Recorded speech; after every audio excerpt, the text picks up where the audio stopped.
ओम नारायण नमः। जय श्री हरि विष्णु। आप सभी भक्तों को माघ मास की कृष्ण पक्ष की अमावस्या तिथि की ढेरों शुभकामनाएं एवं बधाइयां। नमस्कार भक्तों, स्वागत है आपका एक और नई वीडियो के भक्तों, आज हम इस वीडियो में बात करेंगे कि माघ मास की अमावस्या तिथि कब है। 17 फरवरी या फिर 18 फरवरी। वक्त बड़े ही कंफ्यूजन की स्थिति में है कि इस बार की अमावस्या तिथि किस तारीख को पड़ रही है, और भक्तों साथ ही हिंदू कैलेंडर के अनुसार इस बार की अमावस्या पर ग्रहण की बात की जा रही है। तो क्या ग्रहण है या नहीं है, और यदि अगर ग्रहण है तो वह भारत में दिखेगा या नहीं दिखेगा, इसका सूतक काल क्या रहेगा, और ग्रहण में आपको क्या कार्य करने चाहिए, क्या कार्य नहीं करने चाहिए, ग्रहण के समय पर आप किस प्रकार से दुष्प्रभावों से बच सकते हैं। इसी के साथ इस वीडियो में हम यह भी जानेंगे कि अमावस्या पर किए जाने वाले जो दान पुण्य के कार्य हैं, पितृपूजन के कार्य हैं, या व्रत के निमित्त भगवान के पूजन के कार्य हैं, भगवान शंकर का पूजन, महालक्ष्मी का पूजन, ये सभी कार्य कैसे होंगे। ग्रहण है, ग्रहण का सूतक होगा, तो उस समय में आप इन कार्यों को कैसे करेंगे, और नहीं करेंगे तो इसके लिए क्या उपाय है। अमावस्या पर लगने जा रहा है ग्रहण, तो अमावस्या के सभी कार्य कैसे होंगे, कब होंगे, क्या समय रहेगा, सब कुछ जानकारी, पूजा विधि से लेकर शुभ मुहूर्त, संपूर्ण नियम इस वीडियो के माध्यम से जानेंगे। इसलिए हमारा आप सभी भक्तों से निवेदन है कि वीडियो के अंत तक आपको बने रहना है, अन्यथा आपसे इतनी ज्ञानवर्धक जानकारी छूट जाएगी, और आप भी यह गलती अमावस्या तिथि में ग्रहण के द्वारा मत करना, अन्यथा बहुत पछताना पड़ेगा। जी हां दोस्तों, पूज्य गुरु जी ने अभी अभी की कथा में बताया है कि अमावस्या तिथि के दिन पड़ने वाला जो ग्रहण है वह एक घटना है जो कि अंतरिक्ष में घटती है, परंतु इसका प्रभाव पृथ्वी पर भी उतना ही आता है। और अगर हम बात करें कि हमारे सनातन परंपरा है, उसके अनुसार ग्रहण के समय पूजा पाठ के कार्य नहीं किए जाते हैं। किसी भी प्रकार का शुभ मांगलिक कार्य ग्रहण के समय में करना दोषपूर्ण माना गया है, क्योंकि इस समय ग्रहण का सूतक काल होता है, और इस सूतक काल में कोई भी शुभ कार्य नहीं किए जाते। अगर कोई भी सूतक काल के द्वारा इन कार्यों को करता है तो उसे बड़ी परेशानी का सामना करना पड़ सकता है। भक्तों, आपकी जानकारी के लिए बता दें कि अमावस्या तिथि पर जो ग्रहण होता है ना, यह ध्यान रखा जाता है कि ग्रहण के समय और ग्रहण शुरू होने से पहले जो सूतक लगता है, उस समय में भी कोई भी इस प्रकार का पूजा और शुभ मांगलिक कार्य ना किया जाए। अब क्योंकि ग्रहण का जो सूतक का समय है वह 12 घंटे पहले लग जाता है। आने वाली अमावस्या को जो ग्रहण है वह सूर्य ग्रहण होगा, क्योंकि अमावस्या पर सूर्य ग्रहण ही होता है, और सूर्य ग्रहण का सूतक 12 घंटे पहले लगता है, और जब ग्रहण समाप्त होता है उसके साथ ही समाप्त होता है।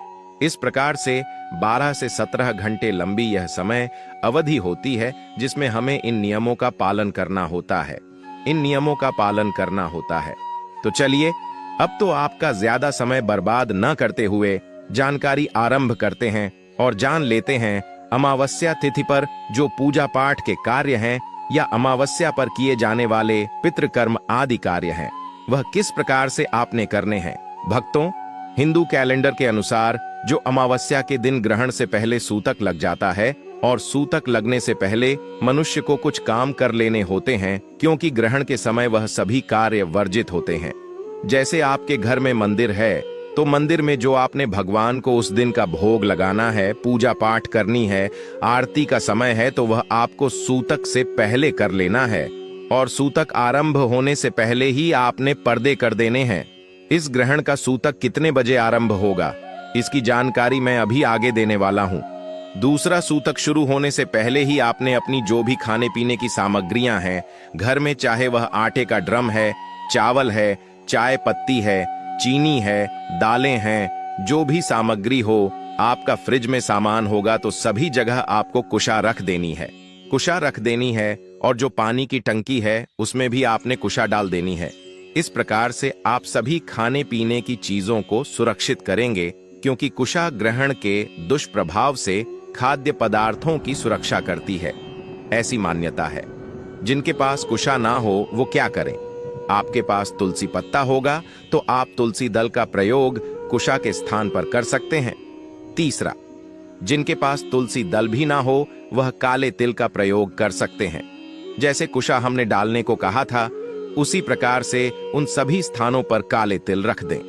यह भी आपकी खाद्य सामग्री को ग्रहण के दुष्प्रभाव से सुरक्षित रखने में सहायक सिद्ध होते हैं।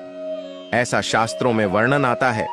यह कार्य है जो सूतक शुरू होने से पहले आपने कर लेना है। अब प्रश्न उठता है कि जब सूतक आरंभ हो जाएगा तब आपने क्या करना है और कैसे करना है। सूतक आरंभ होने के बाद आपने भक्ति करनी है भगवान की, तो मंत्र जप कीजिएगा, भगवान का नाम स्मरण कीजिए, जप कीजिए, उनके स्तोत्र सुनिए, पाठ सुनिए। यह कल्याणकारी कार्य है। तो चलिए, वक्त तो सबसे पहले हम ग्रहण कब है, सूतक काल का समय कब से कब तक रहेगा और पूजा का शुभ मुहूर्त क्या रहेगा। पूजा पाठ व्रत के सही डेट टाइम हम आपको बता देते हैं, उसके बाद जानकारी आगे आरंभ करेंगे। 17 फरवरी 2026 को हिंदू पंचांग के अनुसार फाल्गुन मास की अमावस्या है और इसी दिन सल का पहला वलयाकार सूर्य ग्रहण लगेगा, जो भारतीय समयानुसार शाम लगभग 3:26 बजे से 7:57 बजे तक चलेगा और इसका चरम समय करीब 5:13 से 6:11 बजे के बीच होगा। पर यह ग्रहण भारत में दिखाई नहीं देगा क्योंकि इसका मार्ग मुख्यतः अंटार्कटिका और दक्षिणी गोलार्ध से होकर जाता है। इसलिए भारत में ग्रहण का सूतक काल अशुभ समय लागू नहीं माना जाता और यहाँ से कोई विशेष शुभ अशुभ व्यवहार आवश्यक नहीं होता है।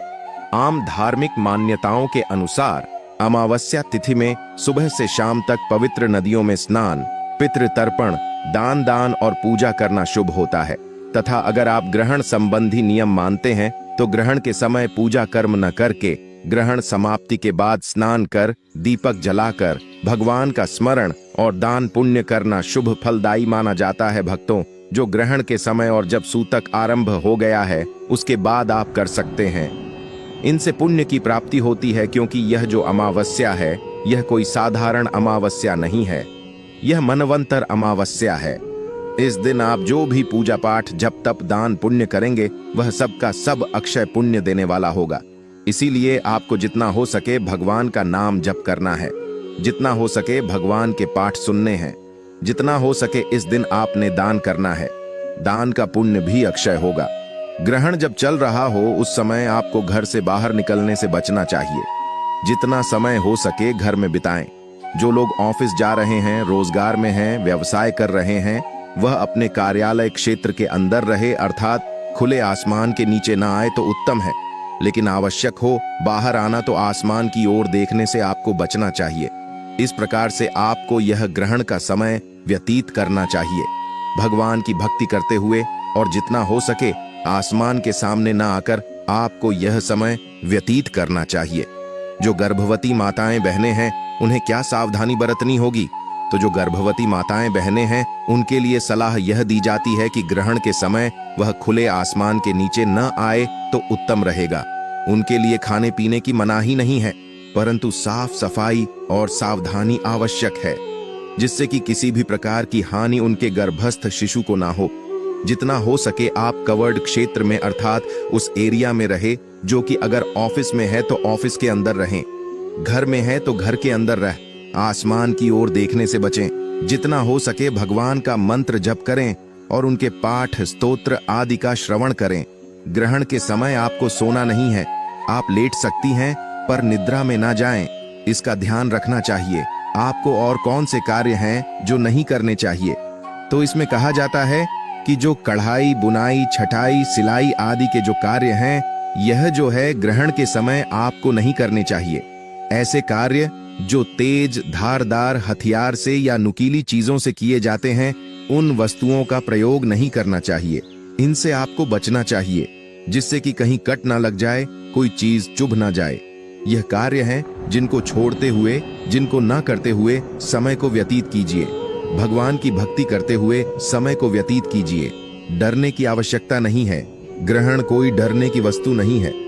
पर हाँ, सावधान आपको अवश्य रहना चाहिए, सावधान रहने की आवश्यकता है। जब ग्रहण समाप्त हो जाए तब क्या करना है, फिर मैं आपको बताऊंगा कि इस दिन अमावस्या की जो पूजा पाठ है वह क्या क्या करने हैं और कैसे करने हैं। ग्रहण समाप्त हो जाएगा, उसके बाद आपको स्नान करना चाहिए। स्नान करने के बाद पूरे घर में गंगा जल का छिड़काव करना चाहिए। इससे होगा क्या कि जो घर में नकारात्मक ऊर्जा का प्रवाह हुआ होगा, प्रवेश हुआ होगा, वह वहां से समाप्त हो जाएगी। हानिकारक ऊर्जा वहां से समाप्त हो जाएगी और यह घर की शुद्धि भी करता है। इसीलिए पूरे घर में, पूरे क्षेत्र में गंगा जल का छिड़काव कीजिए। मंदिर में भी गंगा जल छिड़किए। मंदिर के पर्दे खोल दीजिए। भगवान को स्नान कराइए। उनकी आरती का समय है, आरती कीजिए। भोग प्रसाद का समय है, भोग प्रसाद लगाइए। और आपने दान अवश्य करना चाहिए। यह दान 2 प्रकार से कल्याणकारी है। पहला तो यह कि यह ग्रहण का दिन है, तो ग्रहण का दिन ग्रहण का दान बड़ा दान होता है। इसका पुण्य बहुत अधिक होता है। और उस पर भी यह जो अमावस्या है, यह साधारण नहीं है। यह मनवंतर की अमावस्या है। और मनवंतरी अमावस्या आपके द्वारा किए गए दान पुण्य आदि को अक्षय फलदायी बनाती है।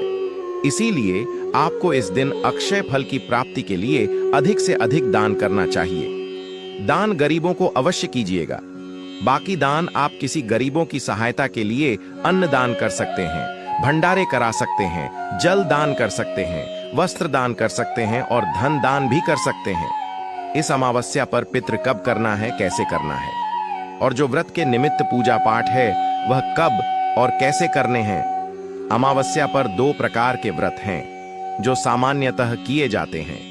एक व्रत जो माता लक्ष्मी के निमित्त किया जाता है, धन संपत्ति की प्राप्ति के लिए, एक पारिवारिक जनों की और दाम्पत्य जीवन की खुशहाली के लिए भगवान गौरी शंकर का व्रत किया जाता है। भगवान शंकर की पूजा, गौरी शंकर की पूजा इसमें की जाती है और पीपल की 108 परिक्रमाएं भी इसमें की जाती है। इसके लिए स्नान आदि करके, स्वच्छ वस्त्र धारण करके भगवान शंकर की पूजा करनी चाहिए। पंचोपचार से पूजन कीजिएगा। पहले उनको स्नान कराइए, वस्त्र अर्पित कीजिए, फिर तिलक कीजिए, पुष्प अर्पित कीजिए, धूप अर्पित कीजिए, दीप अर्पित कीजिए और नैवेद्य अर्पित कीजिए, अर्थात भोग प्रसाद चढ़ाइए, दक्षिणा अर्पित कीजिए और उसके बाद अमावस्या की कथा सुनिए। व्रत कथा तदोपरांत यह जो व्रत है यह नियमानुसार आपको किया जाता है। इस प्रकार से पूजन किया जाता है। दूसरा जो व्रत है उसमें माता लक्ष्मी की पूजा होती है। विधि यही रहेगी, माता की पूजा करेंगे। तीसरा जो बड़ा कार्य है जो आपने इस अमावस्या पर अवश्य करना है और सभी ने करना है, वह है पितृतर्पण। पितरों का तर्पण आप सभी ने अवश्य करना है। यह है पितृकर्म। पितृकर्म कहते हैं कि अमावस्या पर जिसने पितृकर्म नहीं किया उसने बहुत बड़ा सौभाग्य अपना गवा दिया। इस दिन आपको पितृतर्पण अवश्य करना चाहिए। फाल्गुन मास की जो अमावस्या है इसे मनवंतरी अमावस्या कहते हैं। यह मनवंतरी अमावस्या है। इससे मनवंतर की शुरुआत हुई थी और जो यह विशेष तिथियां होती हैं इनका पुण्य अत्यधिक होता है। तो मनवंतरी तिथि के लिए कहा गया है कि इस दिन किया गया पूजा पाठ जप तप अक्षय पुण्य देने वाला होता है। अर्थात इस दिन आप जो भी जप तप करोगे, पूजा पाठ करोगे, उसका पुण्य कभी नष्ट नहीं होगा। इसलिए आपको इस दिन अधिक से अधिक पुण्य करना चाहिए और उसमें सबसे बड़ा कर्म है पितृतर्पण। क्योंकि पितरों को आज जब आप तृप्त करेंगे तो उनको अक्षय पुण्य की प्राप्ति होगी, जिससे उनको अत्यधिक तृप्ति होगी। करना क्या है कि स्नान आदि करके स्वच्छ वस्त्र धारण कीजिए। स्वच्छ वस्त्र धारण करके एक लोटा तांबे का लीजिए। उसमें पहले थोड़ा सा गंगा जल भरिए, फिर शुद्ध जल भरिए, तुलसी का पत्ता डालिए, कुशा है तो कुशा डालिए, आसन लगाकर बैठ जाइए। दक्षिण दिशा की ओर मुख करके लोटे को सामने रखिए और गीता के 7वें अध्याय का श्रवण कीजिए। विधि क्या है कि अध्याय सुनना है लोटे को सामने रखकर। उसके बाद लोटे को दोनों हाथों में उठा लीजिए और भगवान से निवेदन कीजिए, प्रार्थना कीजिए, संकल्प कीजिए कि प्रभु, मैंने जो गीता का 7वां अध्याय सुना है, इससे जो भी पुण्य प्राप्त होता है वह संपूर्ण पुण्य मैं अपने पितरों को अर्पित करता हूँ। यह सारा पुण्य मेरे पितरों को प्राप्त हो और वे इससे तृप्त हो। इस कार्य को करने से आपके पितर जो हैं अवश्य ही तृप्त होते हैं। शास्त्र कहते हैं कि आपके पितर चाहे घोर नरक में भी क्यों ना हो, वहां भी उन्हें इससे तृप्ति प्राप्त होती है। इसलिए आपको यह कार्य अवश्य ही करना है। इस अमावस्या पर अब प्रश्न उठता है कि जल तर्पण कैसे करेंगे। तर्पण करने के लिए एक बड़ा पात्र लीजिए, सीधे हाथ में अंगूठा और तर्जनी जो उंगली है, इनके बीच का जो क्षेत्र है, यह पितृ तीर्थ कहा जाता है। यहाँ से जल को अर्पित करते हुए दूसरे पात्र में छोड़िए और तर्पण कीजिए। दक्षिण दिशा की ओर आपका मुख होगा। दक्षिण दिशा की ओर ही धार गिरनी चाहिए। जल को दूसरे पात्र में बाएं हाथ में लोटा उठा लीजिए। जल का सीधे हाथ में अंगूठा और तर्जनी के बीच का जो क्षेत्र है, वहां से जल तर्पण कीजिए। मंत्र मैं आपको बोल देता हूं। ओ सर्व पितृदेवाय नमः तस्मै स्वधा नमः तस्मै स्वधा नमः तस्मै स्वधा नमः। यह मंत्र बोलते हुए जल तर्पण कीजिए। तर्पण करके अपने पितरों से निवेदन कीजिए, उनका नाम स्मरण कीजिए और निवेदन कीजिए कि हे मेरे पितरों, मैं आप सभी को इस जल से तृप्त कर रहा हूँ। मैंने गीता के 7वें अध्याय का पुण्य भी आपको अर्पित किया है और यह जल भी मैं आपको अर्पित कर रहा हूँ। आप इसे ग्रहण करें और तृप्त हो। इस प्रकार आपने तर्पण करना है। यह जो जल है तर्पण का, इसे आप पीपल पर अर्पित करेंगे। पीपल पर चढ़ा दीजिएगा। कभी मान लीजिए दिन ऐसा हो जब रविवार का दिन हो तो बरगद पर चढ़ा दीजिएगा या अन्य किसी पवित्र पौधे में अर्पित कीजिएगा। इस प्रकार से आपने यह तर्पण करना है। अब अंत में बता दूं वह कार्य क्या है जो आपने नहीं करने हैं, भूलकर भी नहीं। यह बहुत बड़ा दिन है, तो ध्यान दीजिएगा। इस दिन आपने दूसरे का अन्न नहीं खाना है, किसी मित्र का भी नहीं खाना है। जिसका आप अन्न खाएंगे उसको अपने सभी पुण्यों को आप देकर आ जाएंगे। अर्थात जिसका आप अन्न खाते हैं उसको आपके किए गए 6 महीने के पुण्य प्राप्त हो जाते हैं। इसीलिए आपने इस दिन किसी का अन्न नहीं खाना। हाँ, इसमें कुछ ऐसे स्थान हैं जहां खा सकते हैं, जैसे अपने पिता के घर, गुरु के घर, भाई के घर, मामा नाना के घर और ससुराल में। इसके अतिरिक्त और कहीं नहीं।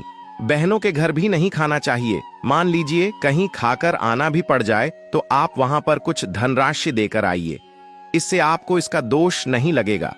तो यह कार्य है जो आपने अमावस्या को अवश्य करने हैं। पितृकर्म पितृतर्पण। गीता के 7वें अध्याय का श्रवण जितना हो सके दान करें।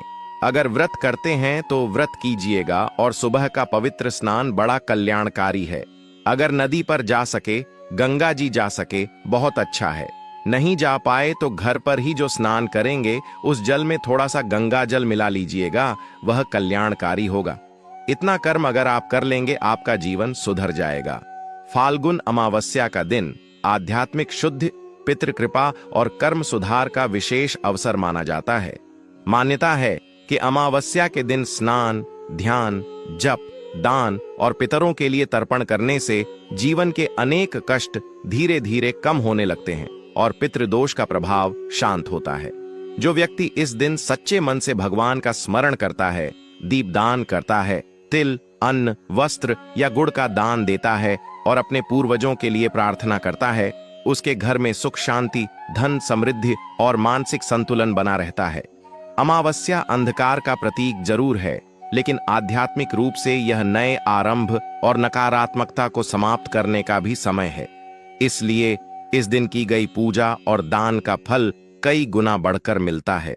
शास्त्रों के अनुसार यदि कोई व्यक्ति नियमित रूप से अमावस्या पर श्रद्धा से व्रत, जप और दान करता है तो उसके जीवन में आ रही बाधाएं कम होती हैं, परिवार में एकता बढ़ती है और ईश्वर की विशेष कृपा प्राप्त होती है। इसलिए फाल्गुन अमावस्या के पावन अवसर पर मन, वचन और कर्म से पवित्र रहकर भगवान का स्मरण करना, जरूरतमंदों की सहायता करना और पितरों के प्रति कृतज्ञता व्यक्त करना अत्यंत शुभ और कल्याणकारी माना गया है। अब बात करते हैं सूर्य ग्रहण के समय। शास्त्रीय मान्यताओं के अनुसार कुछ कार्य करने योग्य माने जाते हैं और कुछ कार्य वर्जित बताए गए हैं। ग्रहण काल में भगवान का नाम जप, मंत्र जाप, स्तोत्र पाठ, ध्यान, भजन कीर्तन और मन ही मन प्रार्थना करना अत्यंत पुण्यदायक माना जाता है, क्योंकि इस समय किया गया जप कई गुना फल देता है। वहीं दूसरी ओर इस समय कोई भी शुभ मांगलिक कार्य, नई शुरुआत, विवाह, गृह प्रवेश, मूर्ति स्पर्श, भोजन पकाना या भोजन करना, विशेषकर ग्रहण के दौरान सोना, सिलाई कढ़ाई, बाल नाखून काटना तथा नुकीली या धारदार वस्तुओं का प्रयोग करना वर्जित माना गया है। गर्भवती महिलाओं को विशेष सावधानी रखते हुए खुले आकाश के नीचे जाने और सीधे ग्रहण देखने से बचने की सलाह दी जाती है। ग्रहण समाप्त होने के बाद स्नान कर घर में गंगा जल का छिड़काव करके भगवान की पूजा और दान पुण्य करना शुभ माना जाता है। अगर आपको यह जानकारी उपयोगी लगी हो और आपने कुछ नया सीखा हो तो वीडियो को जरूर लाइक करें और ऐसे ही धर्म, व्रत, त्योहार और शुभ मुहूर्त की सटीक जानकारी पाने के लिए हमारे चैनल को सब्सक्राइब करके बेल आइकन दबा दें ताकि आने वाली हर महत्वपूर्ण वीडियो आप तक सबसे पहले पहुंचे। कमेंट बॉक्स में AUM नमः शिवाय लिखकर अपनी श्रद्धा अवश्य प्रकट करें और साथ ही यह भी बताएं कि आप किस विषय पर अगली वीडियो देखना चाहते हैं। आपका एक लाइक, एक कमेंट और एक शेयर हमें और भी अच्छी उपयोगी जानकारी लाने की प्रेरणा देता है।